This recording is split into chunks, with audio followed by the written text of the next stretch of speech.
ನಟ ನಿರ್ದೇಶಕ ರಿಷಬ್ ಶೆಟ್ಟಿ ಅವರು ಕಾಂತಾರ ಚಾಪ್ಟರ್ 1 ಸಿನಿಮಾದಿಂದ ಸಖತ್ ಜನಪ್ರಿಯತೆ ಪಡೆದುಕೊಂಡಿದ್ದಾರೆ. ಈ ಸಿನಿಮಾದಲ್ಲಿ ತುಳುನಾಡಿನ ದೈವಗಳ ಬಗ್ಗೆ ತೋರಿಸಲಾಗಿದೆ.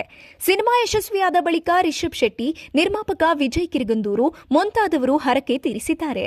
ಈ ಸಂದರ್ಭದಲ್ಲಿ ದೈವನರ್ತಕ ನಡೆದುಕೊಂಡ ರೀತಿಯ ಬಗ್ಗೆ ಕೆಲವರು ಅಸಮಾಧಾನ ವ್ಯಕ್ತಪಡಿಸಿದ್ದಾರೆ.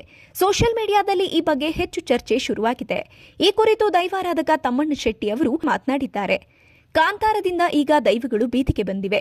ಕಾಂತಾರದ ಹೆಸರಿನಲ್ಲಿ ಆಗಿರುವ ಹರಕೆಯಿಂದ ಸಂಪೂರ್ಣ ದೈವಾರಾಧನೆ ಮುಗಿಯಿತು ಅಂತ ತಿಳಿದುಕೊಳ್ಳುವ ಮಟ್ಟಕ್ಕೆ ಬಂದಿದೆ. ಯಾಕೆಂದ್ರೆ ಅಲ್ಲಿ ಮೊನ್ನೆ ನಡೆದ ಹರಕೆಯ ಕೋಲ ನಿಯಮ ಪ್ರಕಾರ ಆಗಿಲ್ಲ. ಹರಕೆಗೂ ಒಂದು ವ್ಯವಸ್ಥೆಗಳನ್ನ ಅಂದಿನ ಕಾಲದಲ್ಲೇ ಮಾಡಿದ್ದಾರೆ.